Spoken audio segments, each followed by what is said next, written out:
तो बच्चों चलिए गतांक से आगे पाठ को देखते हैं। शिशुलालनम।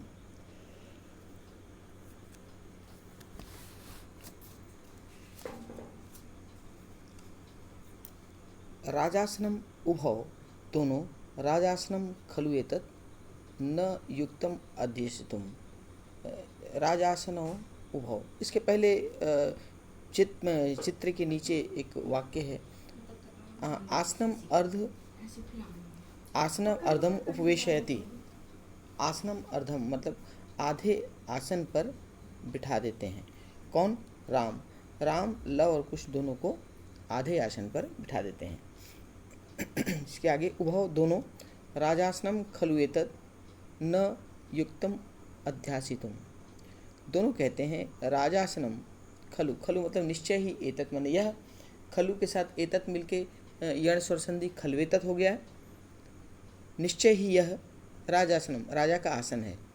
न युक्तम अध्यासितुम न युक्तम माने उचित नहीं है, अध्यासितुम मतलब बैठना, इस पर बैठना उचित नहीं है। सव्यवधान रामः सव्यवधानम न चारित्र्य लोपाय। सव्यवधानम मतलब व्यवधान होना, रुकावट होना, रुकावट होने पर न चारित्र्य लोपाय।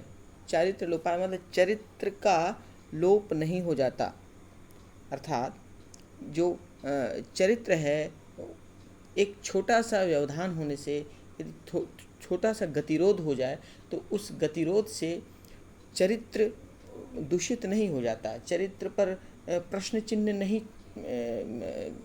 लग जाता। कहने का तात्पर्य यह है कि कभी कभी छोटे छोटे व्यवधान से भी व्यक्ति का चरित्र प्रभावित नहीं होता।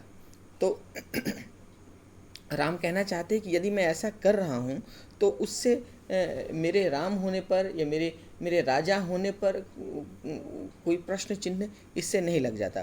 तो सव्यवधानम न चारित्रम लोपाय मतलब व्यवधान होने पर, व्यवधान होने से चरित्र का लोप नहीं हो जाता। तस्मात् अंक व्यहितम अध्यासताम सिंहासनम। तस्मात् मतलब तब, व्यहितम मतलब कि हृदय में स्थित होने से या हृदय के पास होने से, मन के पास होने के कारण अध्यासताम सिंहासनम मतलब कि सिंहासन पर बैठ जाओ। चूँकि तुम मेरे हृदय के निकट हो, तुम दोनों मेरे हृदय के नज़दीक हो, इसलिए तुम इस सिंहासन पर बैठ जाओ। अंकम उपवेशयति, इस प्रकार कहकर वह अपनी गोद में बिठा देते हैं। अंकम का अर्थ होता है गोद। अंकम उपाश्ययति उपवेशयति मतलब अंक में, गोद में बिठा देते हैं।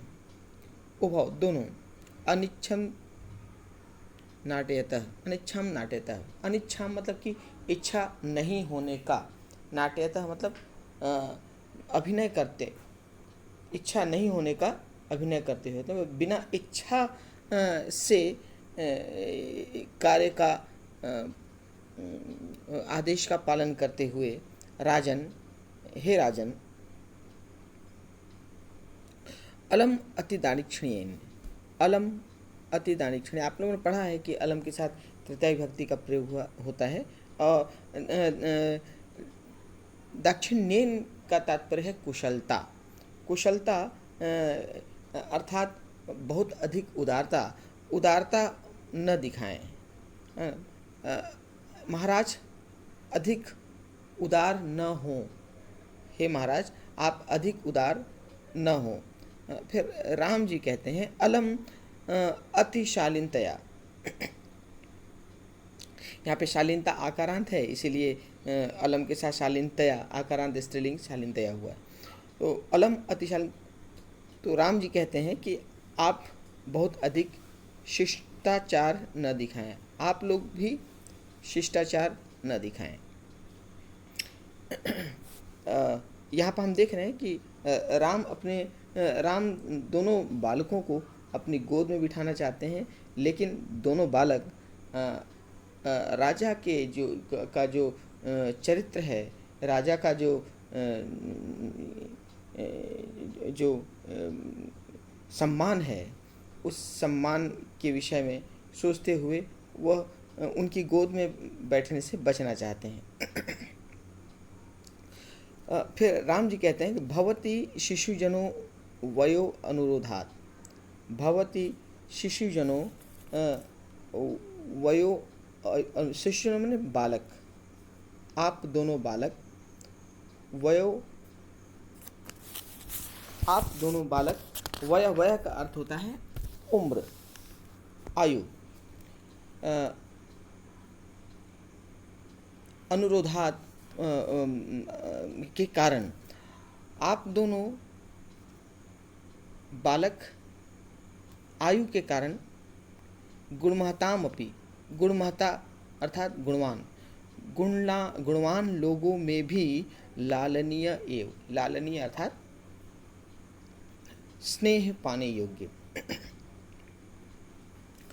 आप अपनी आयु के कारण, आप दोनों अपनी आयु के कारण, भवती शिशुजनों वयो अनुरोधात, आप दोनों शिशुजन अपने उम्र के कारण, गुणमहताम अपि लालनीय एव, गुणवान लोगों में भी लालन अर्थात स्नेह के योग्य हैं।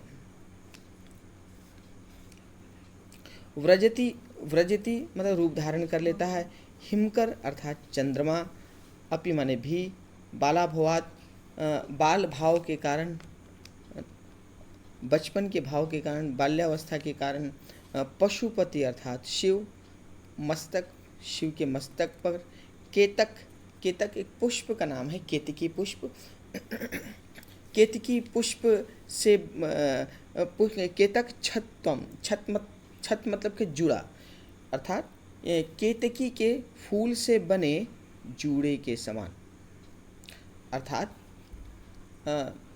आप दोनों बालक अपनी आयु के कारण, आप दोनों बालक अपनी आयु के कारण गुणवान लोगों के बीच में भी स्नेह पाने योग्य हो जाते हैं, या आप दोनों बालक अपने आयु के कारण गुणवान लोगों के बीच में भी स्नेह पाने योग्य हैं। कहने का तात्पर्य है कि यह सभा भले ही गुणवान लोगों से सुसज्जित है, परंतु चूंकि आप दोनों बालक हैं, इसलिए आप यदि यह कार्य करते हैं, यदि आप मेरे गोद में बैठते हैं, तो भी आप सारे सभासदों के द्वारा आप स्नेह के ही पात्र हैं। वैसे ही जैसे चंद्रमा बालभावात, चंद्रमा अपने बाल भाव के कारण, आप लोगों ने देखा होगा कि भगवान शिव के सिर पर जो चंद्रमा होता है अपनी बाल्यावस्था में होता है, पूर्ण चंद्र नहीं रहता है, तो अपने बाल भाव के कारण, अपने बाल स्वरूप के कारण,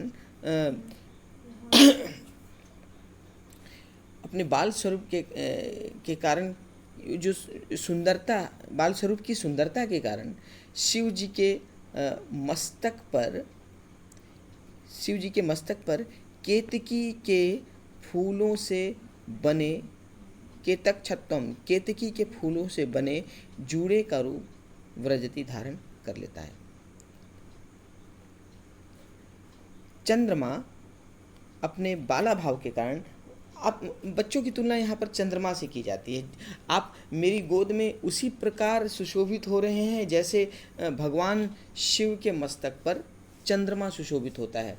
तो और भगवान शिव के सिर पर चंद्रमा इसलिए सुशोभित होता है क्योंकि चंद्रमा अपने बाल स्वरूप में है।